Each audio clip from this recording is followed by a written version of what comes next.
같이 일어나서 우리 같이 말씀 같이 봉독하시겠습니다. 고린도후서 6장입니다. 시작. 잠깐만요.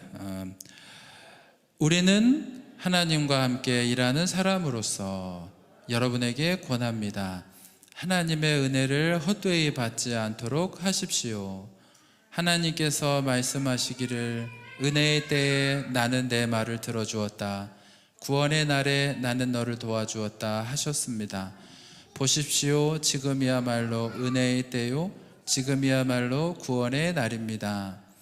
그러므로 사랑하는 여러분, 우리에게는 이러한 약속이 있으니 육과 영의 더러움에서 떠나서 자신을 깨끗하게 하며 하나님을 두려워하는 가운데 온전히 거룩하게 됩시다.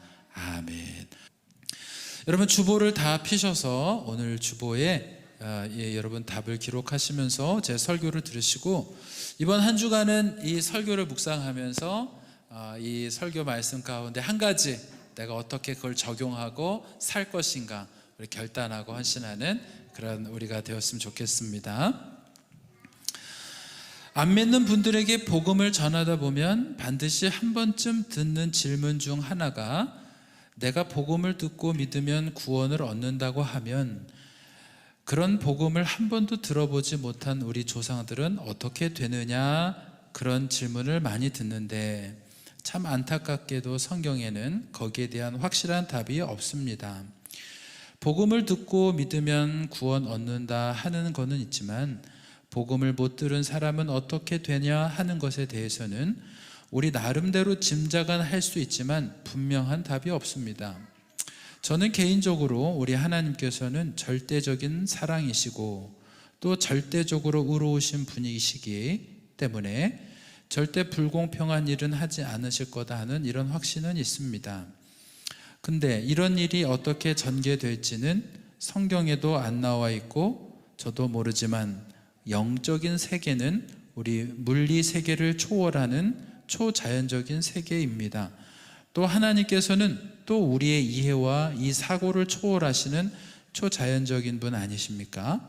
그래서 우리가 어떻게 그분의 경륜이나 생각 이거를 다 알 수 있겠어요. 그래서 모세 같은 사람도 신명기 29장 29절의 말씀을 보면 이 세상에는 우리 주 우리의 하나님이 숨기시기 때문에 알 수 없는 일도 많습니다.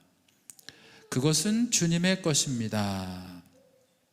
우리 복음을 듣지 못한 조상들은 어떻게 되느냐 하는 것은 하나님의 영역에 속하여 우리가 알 수 없습니다만, 하나님은 그의 뜻이 담긴 율법을 밝히 나타내 주셨으니 우리는 길이길이 이 율법의 모든 말씀에 순종해야 합니다.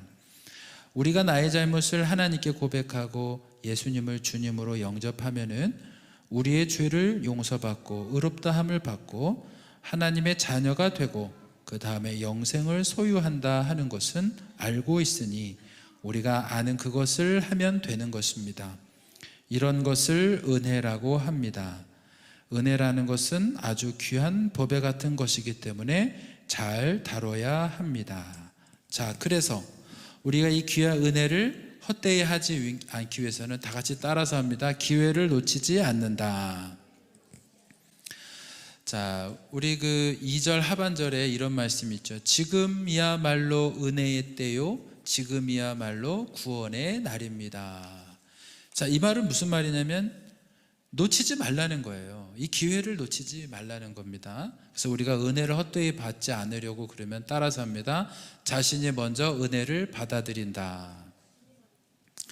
여러 가지 이유로 예수 믿는 것을 이렇게 주저하시는 분들, 먼저 은혜를 받아서 이런 은혜를 헛되이 하지 않게 되기를 바랍니다. 자, 우리 예수 믿는 사람도 은혜를 헛되지 말아야 되는데 다시 다 같이 따라서 합니다. 은혜를 사역의 도구로 사용한다. 자, 우리 그 군사 정권 있었고 또 우리 그 전 모씨 대통령 이제 돌아가셨는데 그때 많은 사람들이 막 민주화 운동했어요. 그때 많은 분들이 도망 다니는 대학생들이 많았어요. 자, 그 중에 한 명이 경찰이 자꾸 집에 찾아오고 친척 집에 찾아오고 이 사람을 찾고 있어요. 두려워서 산으로 도망갑니다. 전화도 라디오도 안 들어오는, 라디오도 안 터지는 그런 산골마을에 숨어 살고 있습니다. 자, 그러다가 한 가지 소식을 접해요. 그건 뭐냐면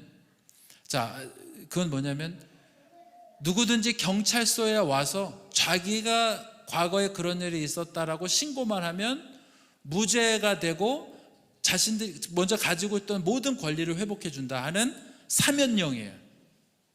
이걸 깨달았어요. 이걸 알게 됐어요. 이 사람은 어떻게 했을까요? 경찰서 가서 자수했겠죠. 그리고 모든 사면을 받고 그 다음에 자신의 권리를 회복했어요. 자, 이 사람이 그리고 집에 돌아가면 돼요, 안 돼요? 지금 자신의 동료들 중에 산골에 들어가서 몰래 숨어있는 친구들 있잖아요. 그 사람들에게 말해주지 않으면 어떻게 해요? 평생을 그러고 살 거 아니냐고. 평생을. 이 사람은 말하자면 말해주지 않으면 이 사람은 정말 나쁜 사람이죠. 나쁜 사람이죠.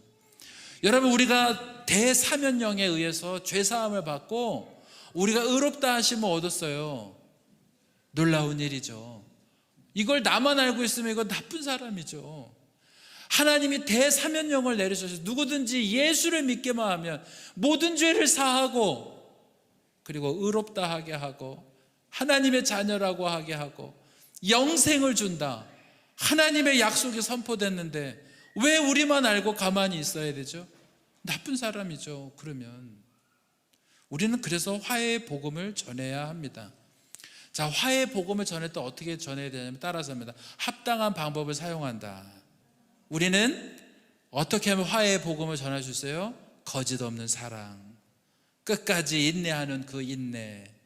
그러려니까 필요한 게 뭐냐면 하면 성령 충만이에요. 성령 충만. 내 노력으로는 할 수 없습니다. 여러분, 이 화해의 복음은요, 사랑으로만 되는 겁니다. 사랑으로. 그 어떤 거 다 못해도 좋은데 사랑이 있어야 돼요. 사랑. 그래야 여러분, 우리가 이 화해의 복음을 전할 수 있습니다. 자, 우리가 화해의 복음을 전하려면 따라서 합니다. 역경을 각오한다. 구분된 삶을 산다. 시작.